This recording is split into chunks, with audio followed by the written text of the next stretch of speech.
Inversely proportional to square of distance between two charge. ये है coulomb का नियम, F बराबर K Q1 Q2 बटे R स्क्वायर, ये है कूलम का नियम। अब इसके बाद यहाँ पर K बराबर क्या है, देखिए K बराबर 1/4 पाई एप्सिलॉन नॉट, K बराबर 1/4 पाई एप्सिलॉन नॉट है।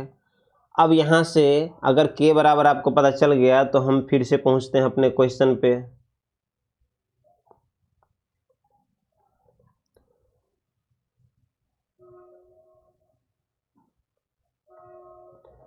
तो जब आपको ये पता चल गया इलेक्ट्रिक फोर्स कितना होता है, तो अब मुझे एक बात बताइए, आप फोर्स बराबर क्या लिखोगे? तो आप अभी देखे हो इलेक्ट्रिक फोर्स बराबर K Q1 Q2 बटे R स्क्वायर, यही होगा। अब K का वैल्यू अगर डालते हैं तो क्या जो मिल जाएगा 1/4 pi epsilon not Q1 Q2 बटे R स्क्वायर। ये है electric force between two charge. Electric force between two charge तो एक बेसिक है, उसको तो याद कर लो, उसी के हेल्प से हर क्वेश्चन सॉल्व होगा। F बराबर K Q1 Q2 बटे R स्क्वायर, कूलम का नियम। K का वैल्यू डाले 1/4 pi epsilon not Q1 Q2 बटे R स्क्वायर। ये है सिर्फ किसके लिए? ये एयर या वैक्यूम मीडियम के लिए, जब चार्ज हवा में हो या चार्ज किसी वैक्यूम में हो, फ्री स्पेस में हो, तो ही ये लगाएंगे। अब किसी दूसरे मीडियम के लिए मैं पिछले ही क्लास में बताया था कि अगर हवा में फोर्स लग रहा है 100 न्यूटन, तो वाटर में कितना लगेगा? 100/81। अगर उसी चार्ज को हम केरोसिन तेल में डाल देंगे तो कितना फोर्स लगेगा? 100/2। तो देखिए हवा में 100, वाटर में 100/81, केरोसिन में 100/2। नीचे में एक टर्म आ जा रहा है, इस टर्म को बोलते हैं रिलेटिव परमिटिविटी। नीचे में एक टर्म आ रहा है, हवा में लगा कितना? 100 न्यूटन, पानी में 100/81, केरोसिन में 100/2।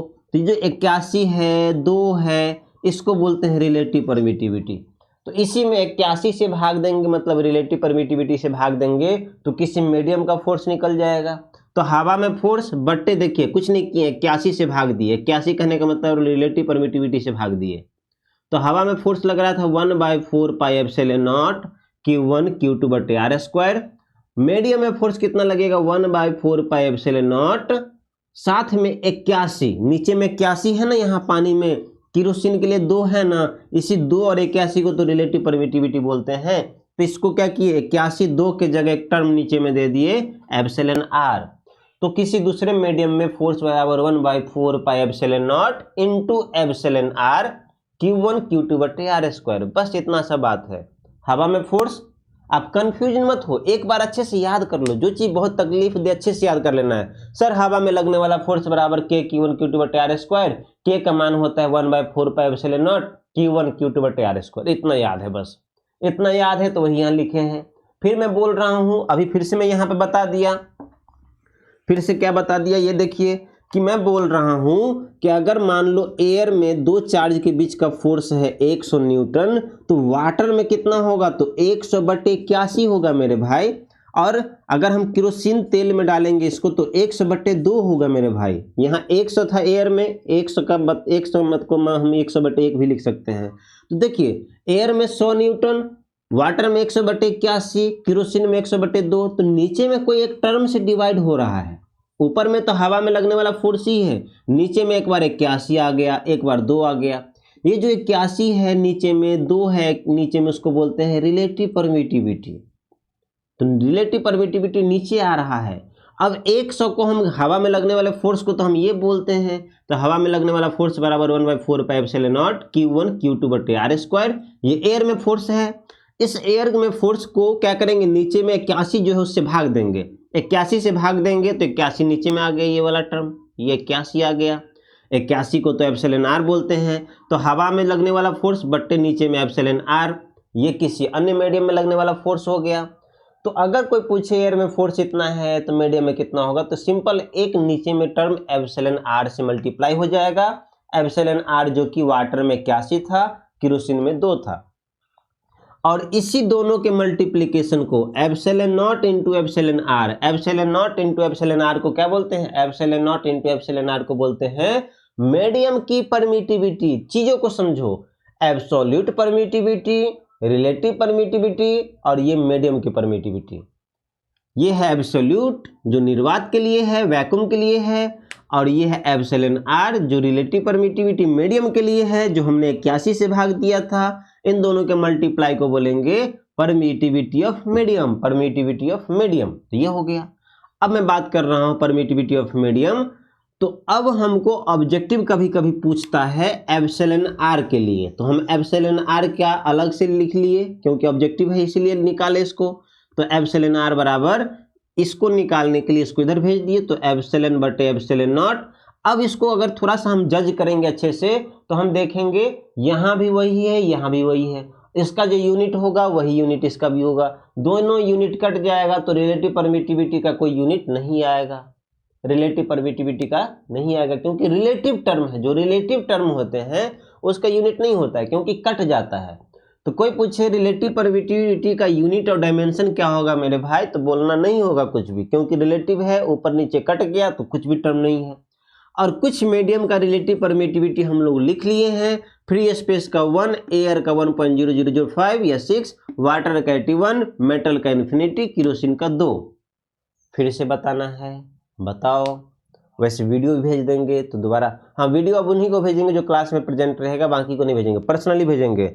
मैसेज करेगा सर वीडियो तो लिंक भेजेंगे, मैसेज नहीं करेगा तो नहीं भेजेंगे, क्योंकि जो एक्स्ट्रा में बिना पैसे का अवेलेबल हो जाता है ना उसका वैल्यू नहीं रह जाता है, तुम लोग वैल्यू नहीं देते, इसलिए भेजेंगे ही नहीं, क्लास में ही अच्छे से 2-3 बार बता देंगे। हाँ जिनका क्लास छूटा रहेगा, जो नहीं आ पाएंगे क्लास में, उनको जरूर भेजेंगे।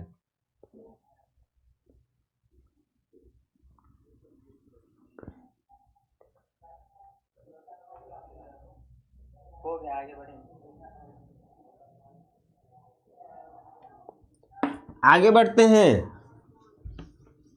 अब ऑब्जेक्टिव को सॉल्व करना है, इस कंसेप्ट पे आधारित ऑब्जेक्टिव सॉल्व करना है। क्वेश्चन में अच्छा से समझा दीजिएगा। ये क्वेश्चन को हाँ समझा देते हैं, पहले कुछ ऑब्जेक्टिव कर लेते हैं। इस क्वेश्चन को पढ़िए और आंसर दीजिए सभी बच्चे, इस क्वेश्चन को पढ़िए और आंसर दीजिए।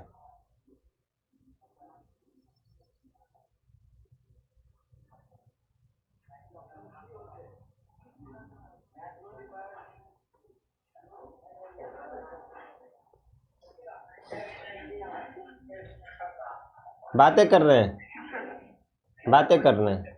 नहीं वही पूछ रहे हैं।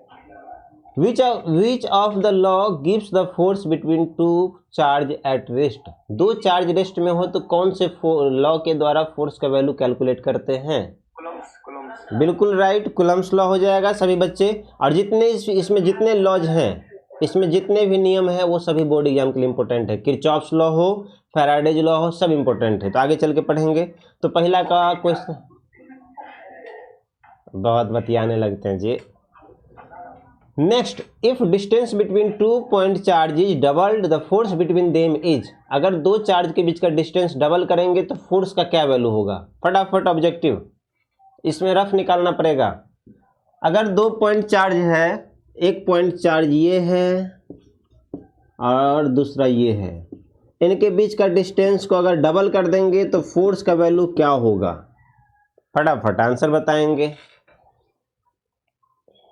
बिना कैलकुलेशन किए। कोई कैलकुलेशन नहीं करना है, कोई ज़्यादा जोर घटाव नहीं करना है कि फोर्स का के Q1 Q2 बटे आर स्क्वायर लिख रहे हैं, फिर डबल डिस्टेंस करने पर फिर से वही फॉर्मूला लगा रहे हैं, फिर जाके आंसर निकाल रहे हैं। ऑब्जेक्टिव है। क्वेश्चन को समझ गए सभी बच्चे? तो देखिए यहाँ पर दो चार्ज है Q1 Q2, उनके बीच का डिस्टेंस r है, तो फोर्स का वैल्यू के Q1 Q2 बटे आर स्क्वायर, ये होगा फॉर्मूला।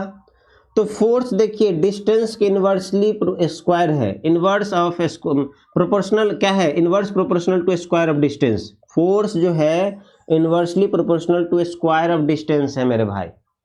अगर डिस्टेंस को दो गुना करेंगे तो यहाँ दो गुना करेंगे तो दो यहाँ आ जाएगा नीचे में 2 का स्क्वायर, और 2 का स्क्वायर क्या होता है 4, तो नीचे में क्या आ जाएगा 4 आ जाएगा। अगर डिस्टेंस को दोगुना करेंगे तो नीचे में 4 आ जाएगा। तो अगर डिस्टेंस को दोगुना करते हैं तो फोर्स कितना हो जाएगा? 1/4 हो जाएगा। अगर हम डिस्टेंस को 3 गुना करते हैं तो 3 का स्क्वायर 1/9 हो जाएगा, 1/9 टाइम्स। अगर डिस्टेंस को 4 गुना करते हैं तो फोर्स 1/16 हो जाएगा। अगर डिस्टेंस को 5 गुना करते तो 5 का स्क्वायर 1/25 हो जाएगा। ऐसे आप याद रखेंगे। डिस्टेंस को दुगुना करेंगे तो फोर्स कितना हो जाएगा, डिस्टेंस को दुगुना करेंगे तो फोर्स हो जाएगा 1/2 का स्क्वायर 1/4। डिस्टेंस को 3 गुना करेंगे, 3 नीचे में आएगा, 3 का स्क्वायर 1/9। डिस्टेंस को 4 गुना करेंगे तो 1/4 का स्क्वायर कितना हो जाएगा, फोर्स 1/16। ऐसे फिर ऑप्शन आपको ये भी सोचोगे सर डिस्टेंस को आधा कर दे तो क्या होगा, तो आधा करेंगे तो 1/2 का स्क्वायर, तो 2 ऊपर चला जाएगा। अगर डिस्टेंस को आधा करेंगे तो आप बोलोगे सर r/2 कर दिए, तो r/2 2 का स्क्वायर नीचे में 2 ऊपर जाएगा, क्या हो जाएगा 4। तो अगर डिस्टेंस को आधा कर देंगे तो 4 गुना हो जाएगा 4 टाइम्स। डिस्टेंस को आधा करने पर मान लो 3 कर दिए तो 1/3 कर देंगे तो 1/3 3 का स्क्वायर 9 गुना हो जाएगा। ऐसे तो यहाँ है distance between two charge doubled, then force कितना हो जाएगा, गेट डबल्ड हो जाएगा, गेट हाफ हो जाएगा, गेट क्वार्टरलेड हो जाएगा, कौन सा हो जाएगा, बिकम्स 1/4 हो जाएगा। तो ऑप्शन नंबर बोलिए, बोल ही नहीं रहे, कोई भी नहीं बोल रहे हैं जी। आप माइक में नहीं बोल रहे हो क्या, क्या हो जाएगा, बिकम्स 4 टाइम 1/4 हो जाएगा। ऑप्शन नंबर डी करेक्ट हो जाएगा। ऐसे दिमाग लगाना है, पूरा कैलकुलेशन नहीं करना, इसमें पूरा कैलकुलेशन नहीं करना है। Next, permittivity of free space is, permittivity of free space क्या होता है मेरे भाई, बताओ आप सभी।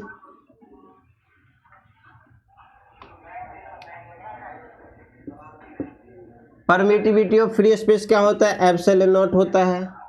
परमिटिविटी ऑफ फ्री स्पेस क्या होता है, कृष्णा जी माइक लेके आप बाहर मत भाग जाइए, क्लास में ही रखिए माइक कहीं, तभी ना मुझे पता चलेगा वहां का आवाज। अरे लेगा नहीं, वहीं रखना है ताकि बातें भी करे तो मेरे पास आवाज आए। अभी मैं पूछ रहा था क्या रिस्पॉन्ड था, पता ही नहीं चला। तो क्या मैं बोल रहा हूं, देखिए एब्सोल्यूट परमिटिविटी का वैल्यू पूछ रहा है, तो क्या ऑप्शन हो जाएगा बताओ। एप्सिलॉन नॉट का वैल्यू 8.85 × 10⁻12 हो जाएगा। तो ऑप्शन नंबर क्या है, सी करेक्ट हो जाएगा इसमें। क्लियर है, इसका आंसर कौन कौन बताएंगे,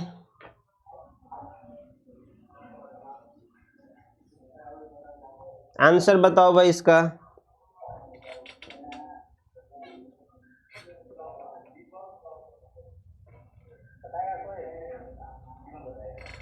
सभी को आना चाहिए, कोई बताएगा कहने का मतलब क्या होता है, किसी को माइक दीजिए, अभी पूछते हैं उससे, सबको आना चाहिए, नहीं आ रहा है तो धुनाई लगेगा। किसी को माइक दीजिए तो,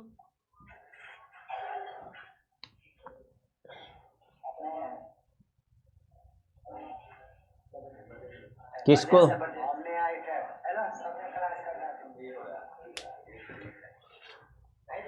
गुड मॉर्निंग सर। मॉर्निंग, बताओ क्या होगा इसका आंसर।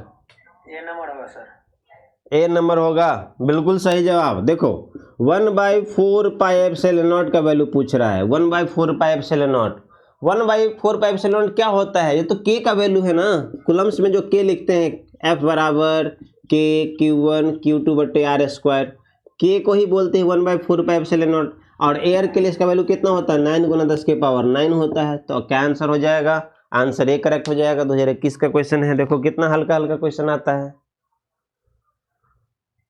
इसका आंसर बताइए 2021 में, फिर ये भी क्वेश्चन है, relative permittivity epsilon r of medium is equal to, कौन बता रहे हैं, गुंजन। बताओ गुंजन कुमारी। बी होगा। बिल्कुल गलत जवाब,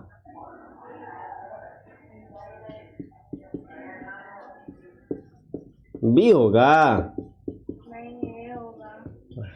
हाँ ए होगा ना। देखिए epsilon naught into epsilon r को क्या बोलते हैं, एप्सिलॉन बोलते हैं।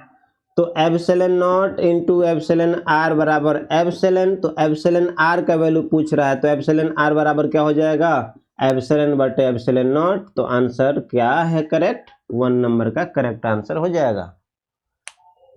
क्लियर है, सबको आ जाएगा ये।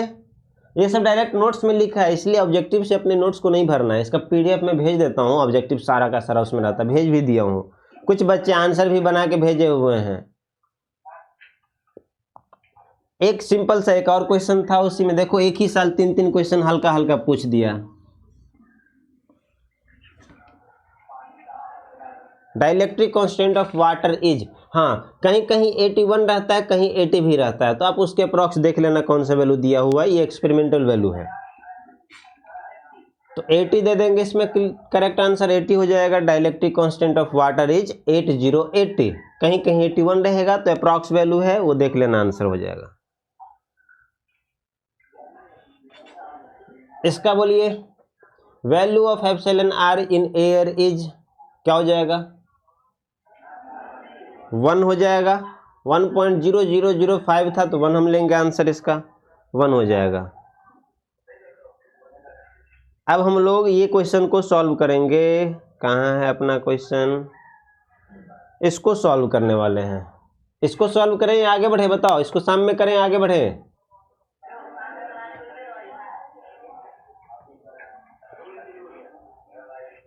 कुछ बोल रहे हैं आप लोग? चलिए देखिए क्वेश्चन पढ़िए। 2 point charges placed at a distance of r in air exerts force F। कितना है? 2 पॉइंट चार्ज है, पॉइंट चार्ज Q1 और point charge Q2 placed in air at a distance of r exert force F। बस जो question में था वो मैंने लिख दिया।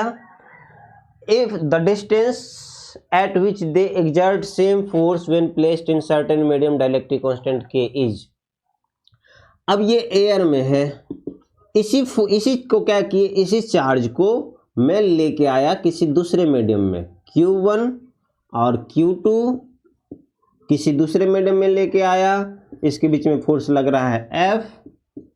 तो क्वेश्चन क्या कह रहा है, ये एक दूसरे मीडियम में है, मीडियम कोई और मीडियम है जिसका डाइलेक्ट्रिक कांस्टेंट कितना है? कैपिटल K है। क्या कह रहा है? अब जानते हैं कि इस चार्ज को दूसरे मीडियम में लाएंगे तो फोर्स चेंज हो जाएगा। अगर शुरू में कितना फोर्स लग रहा था F, तो बाद में कितना फोर्स लगेगा? बाद में कितना फोर्स लगेगा? जो स्टार्टिंग में फोर्स लग रहा था उसमें क्या किससे डिवाइड हो जाएगा? इसके मीडियम के डाइलेक्ट्रिक कांस्टेंट से डिवाइड हो जाएगा। तो बाद में कुछ और फोर्स लगेगा। तो क्या कह रहा है, अब इन दोनों के बीच का डिस्टेंस कितना रखें कि पहले जितना फोर्स लग रहा था बाद में भी उतना ही फोर्स लगे। डिस्टेंस पूछ रहा है। मान लो डिस्टेंस कितना है? x। डिस्टेंस कितना ले लिए? x ले लिए। तो ये डिस्टेंस कितना हो कि जो शुरू में फोर्स लग रहा था एयर में उतना ही फोर्स लगे मीडियम में। डिस्टेंस निकालना है। तो सिंपल है, वेरी सिंपल। क्या करेंगे? एयर में फोर्स कितना लग रहा था? F बराबर K Q1 Q2 बटे डिस्टेंस कितना है? R square. अब ये मीडियम अगर आ गया तो मीडियम जिसका डाइलेक्ट्रिक कांस्टेंट K है, इसमें कितना फोर्स लगेगा? तो मीडियम में फोर्स बराबर एयर में फोर्स, या इसी से क्या करेंगे? K Q1 Q2 बटे कितना? डिस्टेंस x का स्क्वायर। अब देखिए K है कूलम्ब्स कांस्टेंट, एयर में लगने वाला फोर्स है ये, बट्टे में किससे भाग दे देंगे? डाइलेक्ट्रिक कांस्टेंट K से। अब दोनों में थोड़ा सा अंतर है। देखो आप बोलोगे सर एक K तो आप पहले ही लिख चुके हैं, डाइलेक्ट्रिक कांस्टेंट का भी एक K लिख रहे हैं, तो दोनों तो हम कंफ्यूज हो जाएंगे। ये है कूलम्ब्स कांस्टेंट और ये है डाइलेक्ट्रिक कांस्टेंट। तो आप किसी मीडियम में फोर्स कैसे लिखते हो? मीडियम में फोर्स बराबर एयर में फोर्स F एयर बटे K लिखते हो। एयर में फोर्स के लिए कौन सा फॉर्मूला? K Q1 Q2 बटे डिस्टेंस कितना है दोनों का? x स्क्वायर बटे डाइलेक्ट्रिक कांस्टेंट K। अब क्या कह रहा है, जो फोर्स एयर में लग रहा है उतना ही फोर्स लगे इस मीडियम में, तो इसका वैल्यू जो होता है ना वो यहाँ पे डाल देना है। यहाँ पर डालिए, इस वैल्यू को यहाँ पर डाल दिए, तो K Q1 Q2 बटे R स्क्वायर बराबर K Q1 Q2 बटे x स्क्वायर, नीचे में क्या है? K। ये सारा का सारा टर्म क्या हो गया? कट गया। अब क्या आ जाएगा? R स्क्वायर बराबर x स्क्वायर इंटू K। हमको x का वैल्यू निकालना है, तो एक्स स्क्वायर बराबर आर स्क्वायर बटे के, तो एक्स बराबर अंडर रूट आर स्क्वायर बटे के बराबर आर अंडर रूट नीचे में के। ये आंसर हो जाएगा। ऑप्शन क्या है? आर अंडर रूट नीचे में के, ऑप्शन सी करेक्ट है। एक बार और बताना पड़ेगा मुझे लग रहा है।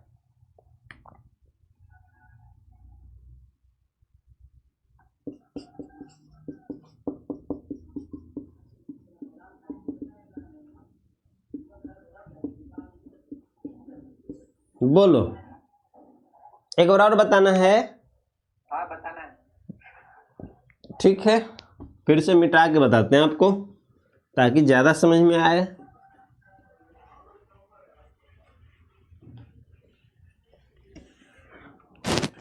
देखो भाई, थोड़ा ध्यान से देखो, ध्यान से देखने का। Q1 है, Q2 है, इनके बीच का डिस्टेंस कितना दिया हुआ है? R दिया हुआ है। कितना फोर्स लग रहा है? F लग रहा है।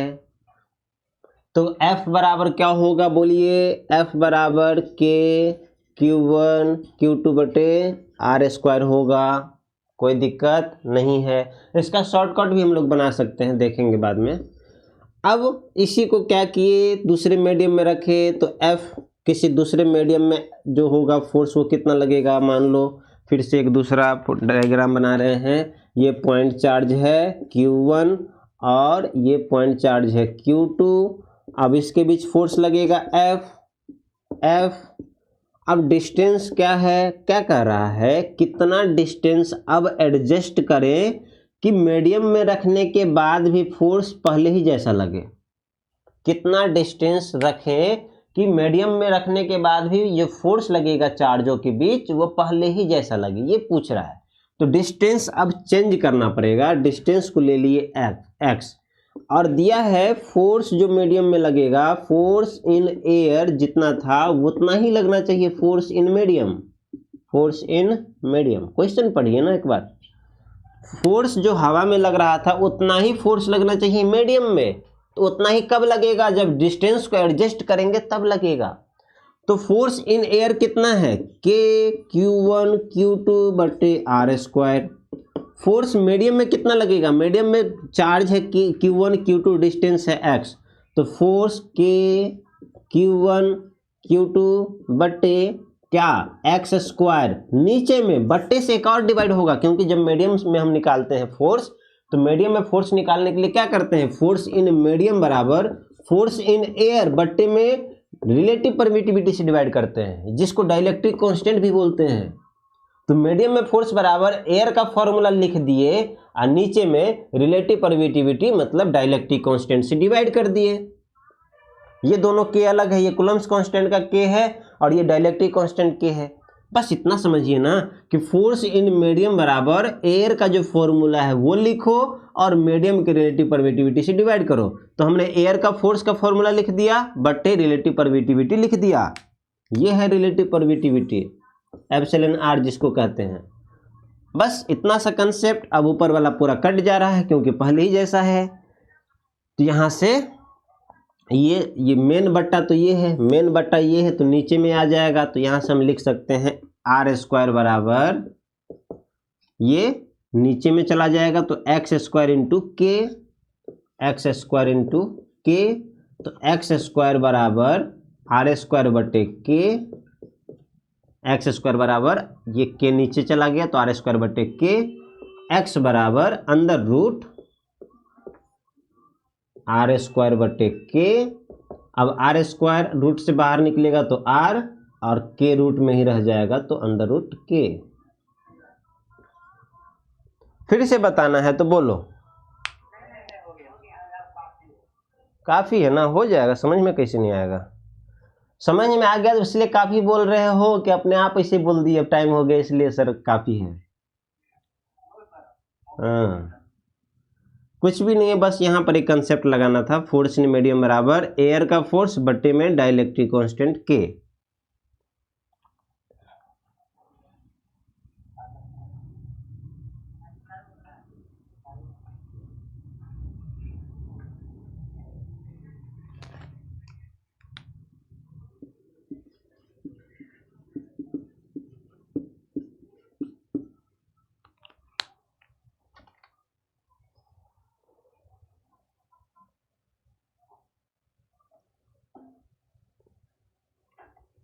हो गया, लिखिए।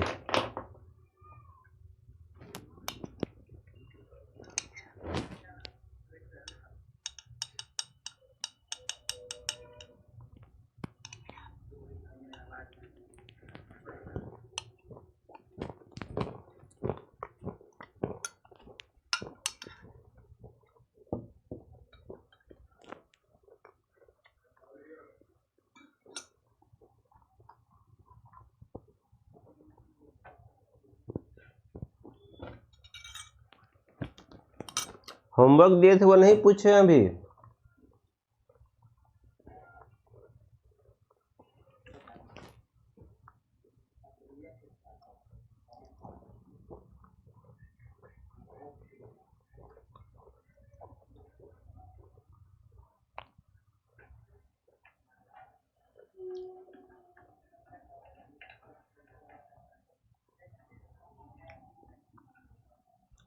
होमवर्क जो दिए थे वो नहीं पूछे हैं भाई?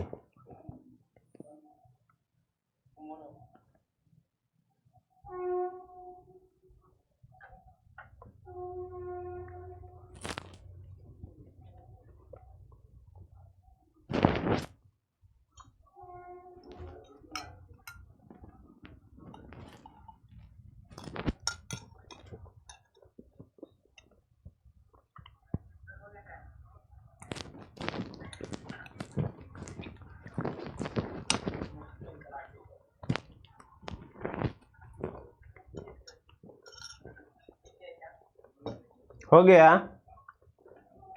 आगे नहीं बढ़िएगा। इतना ही रोकना है।